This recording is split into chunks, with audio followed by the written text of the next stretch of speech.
بسم الله الرحمن الرحیم.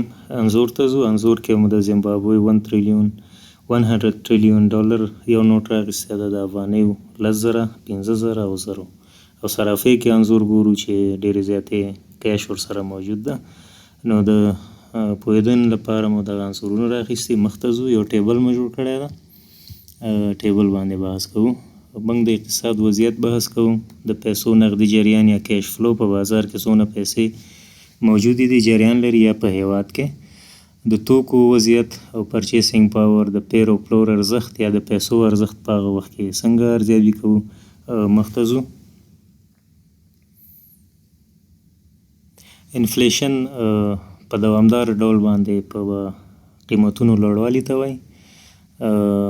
د مثال په ډول انفلیشن دې ته نه وایي چې یو ناڅاپه قیمتونه لوړ شي، بلکې په تدریجي ډول باندې په دوامدار ډول باندې قیمتونه لوړ ځي. موږ او تاسو کیسې اورو د مشرانو نه چې نوموړي وایي داسې وخت و چې اوړه به په 80 افغانۍ او په 50 افغانۍ به خرڅېدل بوجۍ، او غوښه به په 15 افغانۍ خرڅېده. نو اوس موږ ګورو دغه وضعیت زرګونو ته رسېدلی ده. نو انفلیشن هم دغه ته وایي چې په دوامدار ډول باندې قیمتونه پورته ځي، پیسې خپل ارزښت له لاسه ورکوي.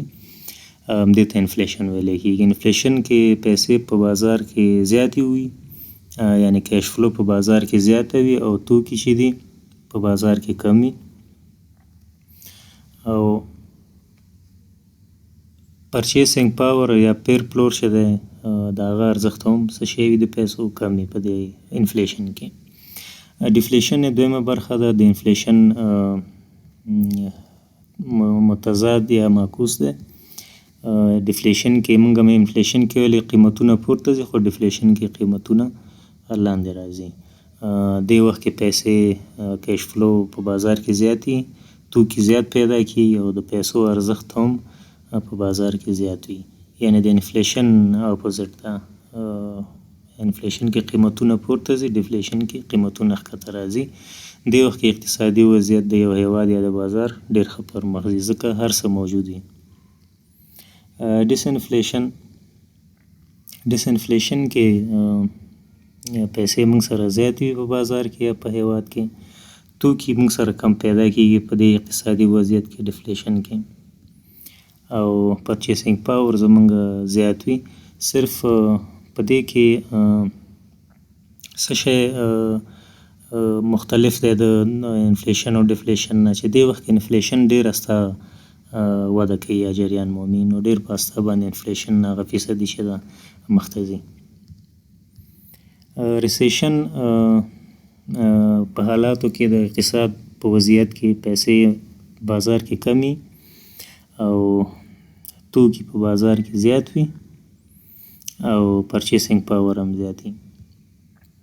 په دې وخت کې پیسې چې په بازار کې کمي، توکي زیات پیدا کېږي او پرچیسینګ پاور د پیسو هم زیات وي.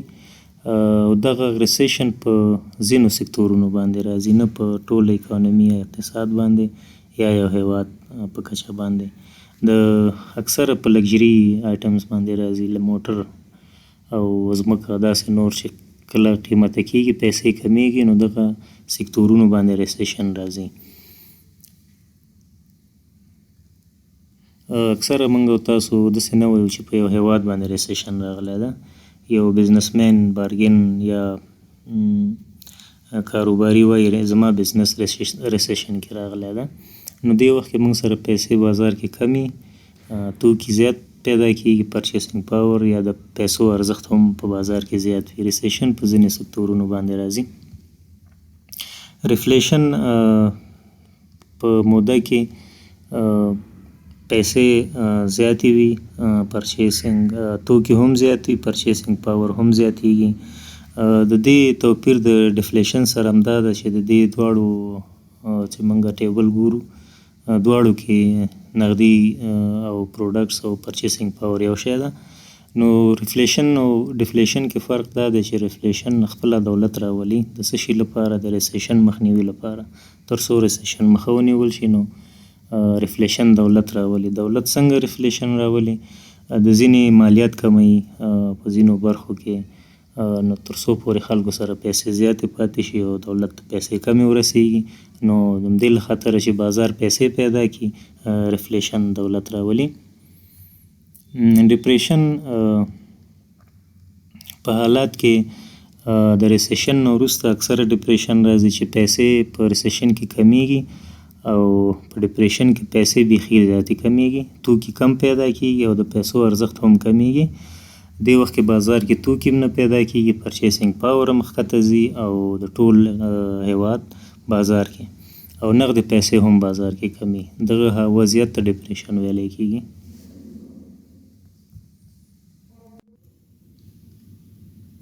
هایپر انفلیشن باندې بحث کوو. هایپر انفلیشن کې پیسې په بازار کې د حد نه زیاتیږي، توکي په بازار کې د حد نه کمیږي او پرچیسینګ پاور د صفر سره مساوي کیږي.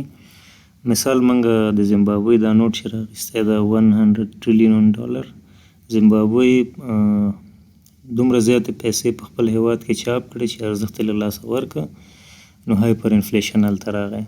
زموږ په هیواد کې هم هایپر انفلیشن راغلی او کله چې پیسې دومره زیاتې شوې چې د یو کیلو بورې لپاره به د یوه بوجۍ پیسې ځان سره وړلې نو همدې ته هایپر انفلیشن ویلی کیږي چې پیسې د حد نه زیاتې دولت چاپ کړي، توکي بیخي کمیږي، پرچیسینګ پاور هم د پیسو له لاسه ځي. سټیګفلیشن باندې بحث کوو. سټیګفلیشن کې موږ سره انفلیشن جمع ریسیشن جمع ان امپلایمنټ یا بیکاري، دغه وضعیت د سټیګفلیشن کې انفلیشن وي په هیواد کې، په ځینې سکتورونو باندې ریسیشن وي او د بیکاري کچه هم لوړه شوي. دغه سټیګفلیشن وضعیت د اقتصادي چې دی افغانستان، انډیا او پاکستان کې دغه حالات ډیر زیات ارزیابي کیږي.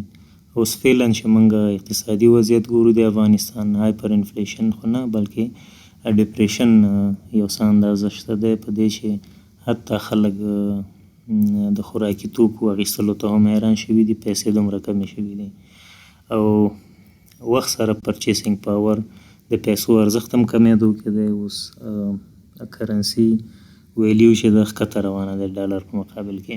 نو فعلا وضعیت سټیګفلیشن په دغه هیوادونو کې دوامداره ډول باندې مخ ته ځي. موږ سره ټایپس آف انفلیشن کې کریپینګ، ګیلوپینګ او هایپر چې دي.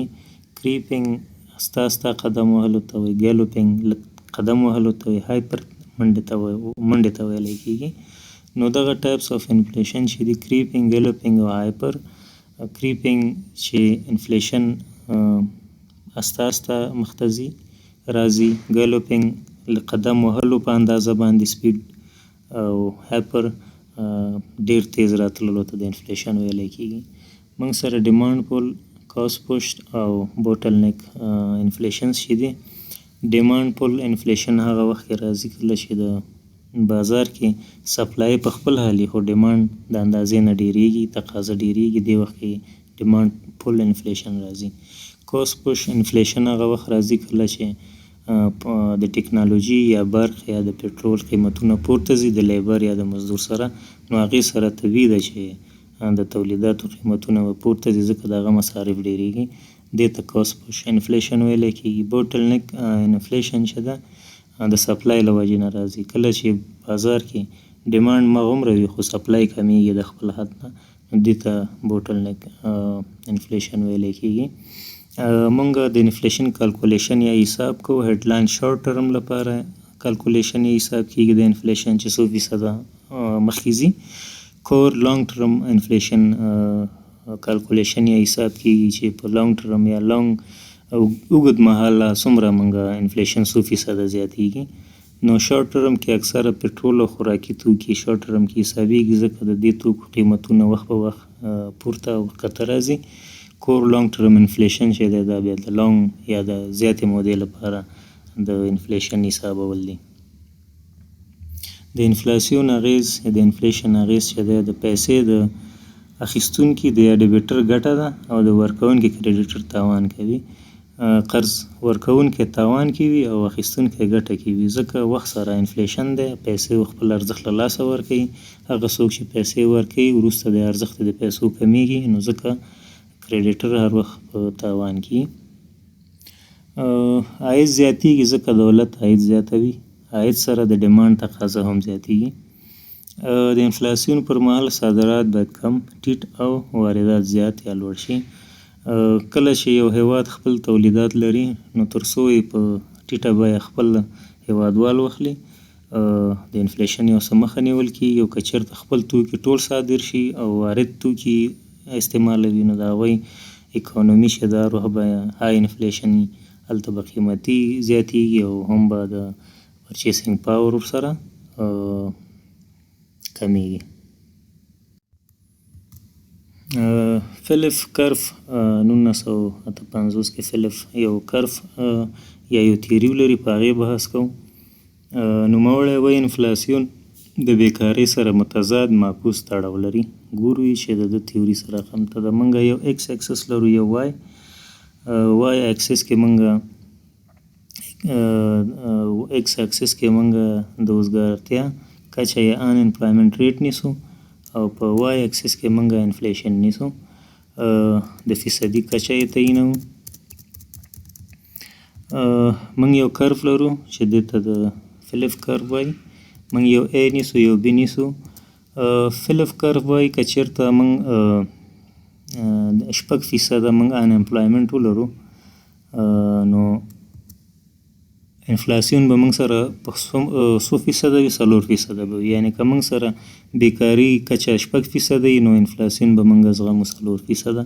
که چېرته موږ کوشش وکړو چې بېروزګاري ختمه شي، 4% ته یې راولو، نو اټومیټیک به څه شی وشي، زموږ د انفلیشن فیصدي چې ده 6 ته به پورته شي. د نوموړي تیوري همداسې ده چې انفلاسیون د بیکارۍ سره متضاد یا معکوس تړاو لري. یعنې که چېرته موږ بیکاري له منځه وړو، نو انفلیشن به زغمو، او که چېرته انفلیشن ټیټوو، نو موږ به د ان امپلایمنټ چې دی دا به زغمو. دواړه سره متضاد دي. مننه، ژوندي اوسئ.